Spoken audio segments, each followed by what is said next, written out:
ساتھ میں دوں گا،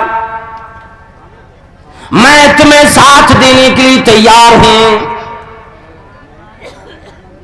خود نبی کریم صلی اللہ علیہ وسلم کو مکے والوں نے تکلیف دی، مرد تو مرد، عورتوں نے بھی، قریشی عورتوں نے بھی، مردوں نے بھی تکلیف دی، زبان سے بھی گالیاں دی، زبان سے بھی آپ کو زد و کوب کیے، زبان سے بھی آپ کو جادوگر کہا، شاعر کہا، کاہن کہا، دیوانہ کہنے لگے۔ عورتیں جنگل جاتی تھی لکڑیاں لانے کے لیے، نہیں، وہ اپنے کام سے نہیں، وہ کسی اور غرض سے نہیں، بلکہ جنگل جا کر کانٹی چن چن کے لاتی تھی اور نبی صلی اللہ علیہ وسلم کے گزرگاہوں میں، راستوں میں بچھا دیا کرتی تھی۔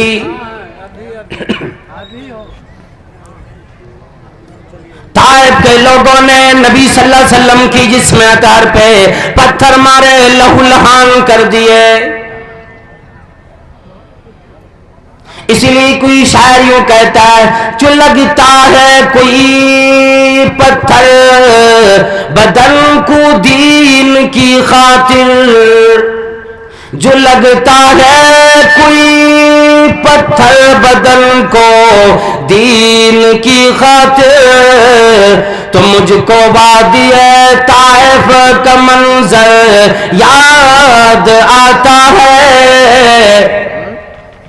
نبی کریم صلی اللہ علیہ وسلم نے صحابہ کرام سے فرمایا، اور صحابہ کرام، تم سے پہلے زمانے میں ایک بادشاہ بھی ہوا کرتا تھا، اس نے ایک جادوگر رکھا تھا، ایک کاہن رکھا ہوا تھا۔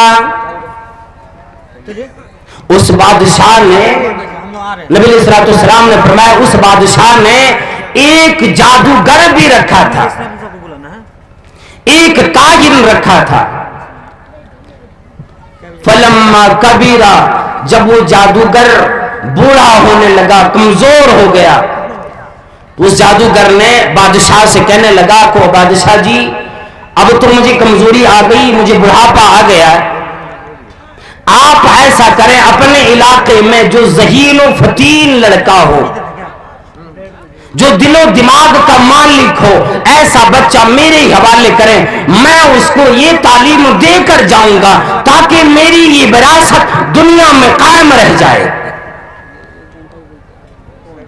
جادوگری پروردگار عالم کو پسند نہیں، اور یہ جادو کو بھی اللہ رب العالمین نے آزمائش کے لیے بنایا، آزمائش کے لیے اس کی تخلیق کی۔ اس بادشاہ نے اپنے علاقے سے ایک ذہین لڑکا کھوج کر کے اس کاہن، اس جادوگر کی حوالے کر دیا، اور یہ مسلم شریف کی روایت میں بیان کیے دیتا ہوں۔ مسلم شریف کے اندر یہ روایت موجود ہے۔ وہ جادوگر نے جب وہ بچہ پال لیا، بچے کو سکھلانے لگے، بچہ اپنے گھر جاتا، روزانہ آتا، پھر گھر جاتا آتا، راستے میں اتفاق سے ایک راہب بھی رہتا تھا، کیوں کہہ لیجیے اس زمانے کا ایک بہترین عالم تھا، جو دیندار بھی تھا، جس کے دین سے اللہ بھی راضی تھا، بڑا پڑھا لکھا تھا۔ جب یہ بچہ اپنے گھر کو جاتا، اس راہب کے پاس، اس عالم کے پاس کچھ دیر بیٹھ جایا کرتا، جو اپنے گھر سے جادو سیکھنے کے لیے آتا، جادوگر کے پاس آتا، کچھ دیر بیٹھ جاتا۔ ایک دن جادوگر نے سوال کیا، او بچہ، تیرا ٹائم تو میں نے فلا رکھے، آنے میں دیر کیوں لگ جاتی؟ اتنی دیر سے کیوں آتا ہے؟ اسے پریشان کرنے لگے۔ یہ بات جا کر اس بچے نے راہب سے بیان کیا کہ جادوگر کی طرف سے مجھے یہ بات کہی جاتی ہے کہ میں دیر سے کیوں جاتا ہوں۔ راہب نے اسے بتلا دیا کہ جب جادوگر کے پاس جاؤ تو کہہ دینا گھر والے نے روک لیا تھا، اور جب گھر والے پوچھے اتنی دیر تک کہاں رہ گئے تو یوں کہہ لینا کہ جادوگر نے آج دیر تک روک رکھا تھا۔ معمول کے مطابق وہ آتا جاتا رہا۔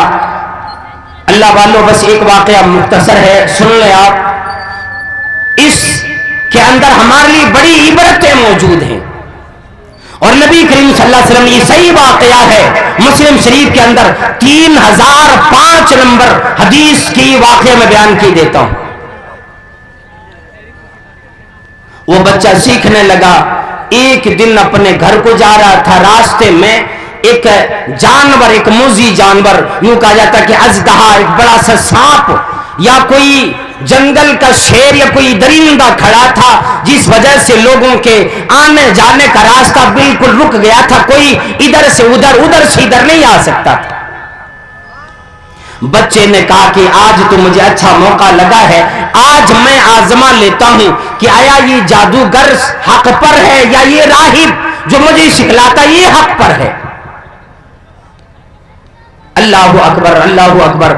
دین بھی اپنایا, دین سے لو لگایا. تو پہلے اس کی آزمائش کی کہ کون سا دین اللہ کو پسند ہے. میں یہ بھی چاہتا ہوں کہ اللہ کی جو پسندیدہ دین ہو میں وہی اپنے پاس رکھوں.